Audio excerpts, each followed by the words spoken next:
All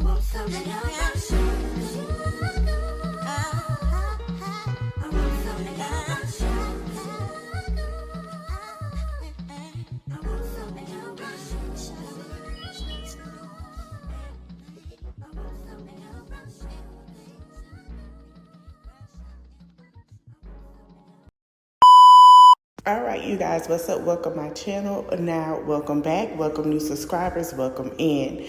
Now, today, we're going to talk about Kenya Moore, right?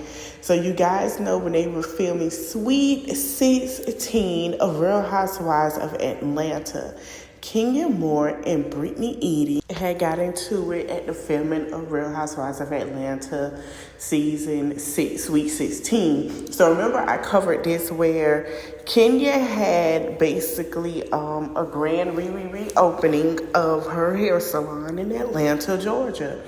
Brittany Edie wasn't there, but the rest of the girls in the cast were after the heated argument that Brittany and Kenya had. Now it claimed to say that Kenya exposed pictures that she found on the internet about Brittany Edie. And then when it got back to her and everyone was there, people were there, even shout out to Michelle Brown and House of Aaron. They were there at the premiere and they said that a lot of things were being said about those pictures. Even cast members were saying that Kenya took it too far. Now, since then, Kenya has been suspended, is what we all know to be fired, but she's still under contract until her contract ends. Now, will she be back on the show? I don't know. Now, fast forward, we are now in November, getting ready to go into Thanksgiving and getting ready to go into our holidays in December, honey, because the year is almost over. Kenya Moore decided to go on to the Tamaron Hall show and talk about the situation. Now, she also is promoting her book with her daughter, her beautiful daughter, Brooklyn. And she got asked some questions about Brittany Edie. Here's a clip, and I'll be back with more commentary. I mind my business.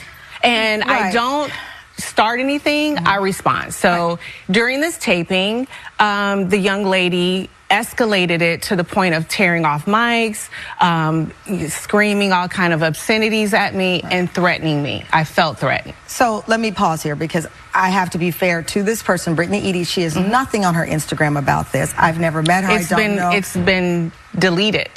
There's nothing on her Instagram about this. Yes. We reached out. She did not respond to her. And I actually don't want to litigate her actions because I do believe people don't get to respond, to pick how you respond. They do not get to choose how you respond. But you have to be accountable for how you respond. Or alleged behavior was because she wanted to make a name for herself on the show. Okay, I don't know any of that. Right. Take me to the salon because I'm all proud because you have a new salon.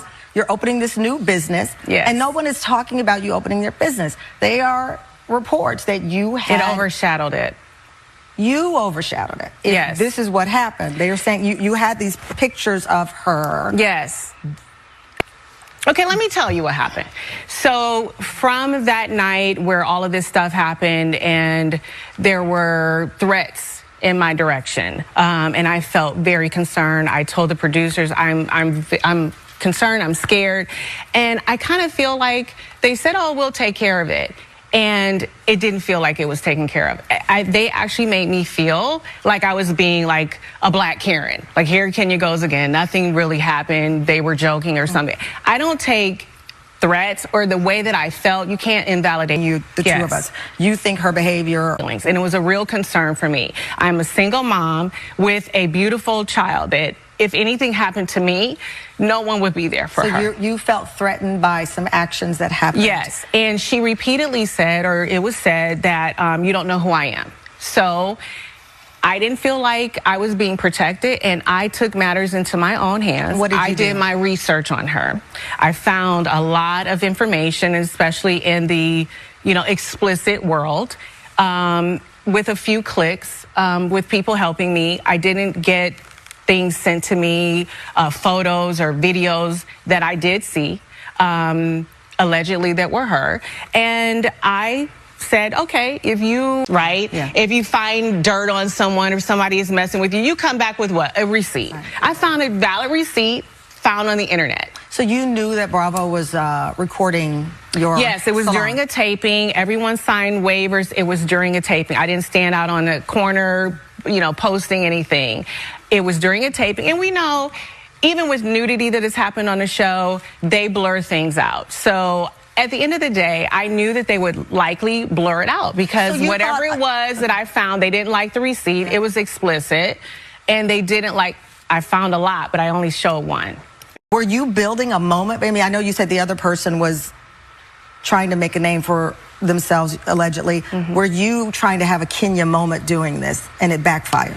I don't think that it's a Kenya moment. I live my truth. But you're the shade assassin. I'm the shade assassin, but my moment is my life. Right. You know what I mean? Were you building And hindsight is always 50-50.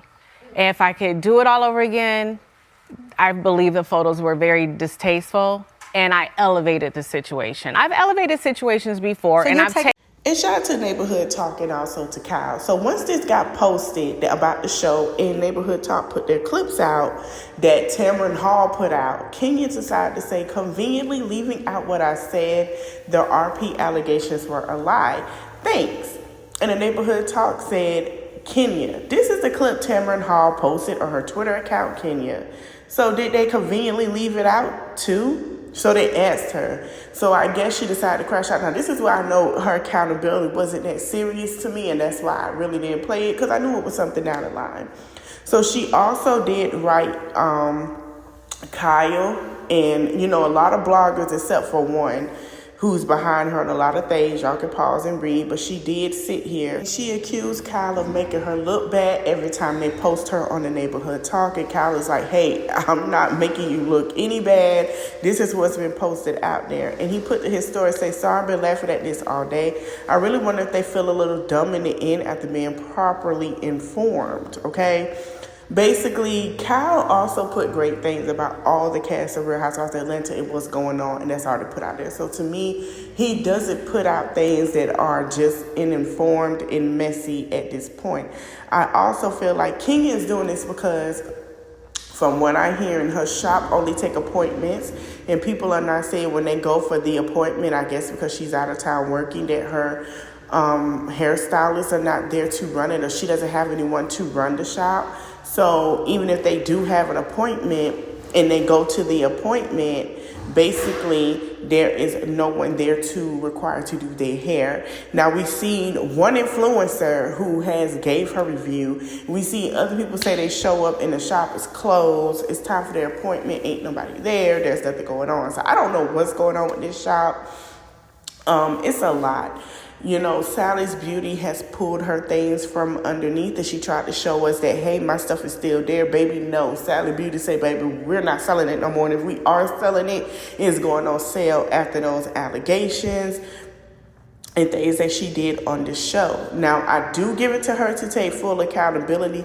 That's fine. But, baby, why we got to wait 6 or 7 months to get a full accountability from Kenya? Like, why? So I do feel like she does need her job back at this moment, because it was helping, with brand deals, no shade. It was helping on certain ways. Now, can Kenya carry herself? Yeah, but when she did that just made people not want to work with her, because it seemed like Kenya wanted to get her lick back. I ain't gonna lie, Britt did her big one. She did. Kenya might be the shady girl, but I ain't gonna lie to you. Britt made sure she wasn't shady Kenya no more. It's crazy, honey. They came to the point where it seems like it's newbies versus the OGs a little, and that's what it's starting to look like, but I'm not sure. We're going to have to wait because they are on a hiatus, which is sucks, because we have to wait till 2025 to see how this all came out. Because at some point when Kenya was doing all of that to Kim Fields, she didn't think about her trial. It's no shade. When Kenya said that, flipped that food out of Kim Fields' hand and told her she wasn't nothing, she ain't been that popular since such and such, she wasn't thinking about nobody. I hope you guys enjoyed the video. Don't forget to like, comment, share, subscribe, and let me know your thoughts in the comment section. Thank you guys for watching.